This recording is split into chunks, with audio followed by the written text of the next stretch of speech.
Ihr müsst alle Walliserdeutsch lernen. Das ist einfach, ihr versteht es nicht. Das ist einfach ein Seich. I could be wrong, but I know I'm right. I saw the sign. Das Beste am Wallis ist für mich die Gegend.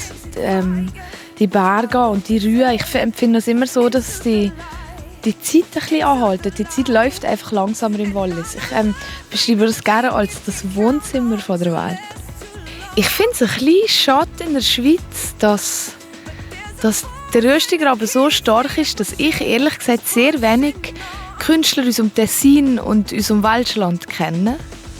Die Schweizer Musik ist etwas, vor dem ich sehr viel Respekt habe. Ich finde, es ist super flexibel, es ist super facettenreich.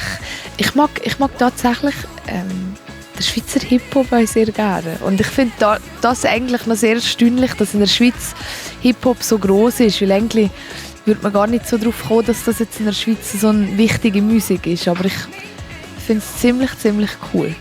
Ich bin wirklich das totale Heimweh-Kind. Also wenn ich als Schutz unterwegs bin, habe ich wirklich Heimweh und vermisse es daheim.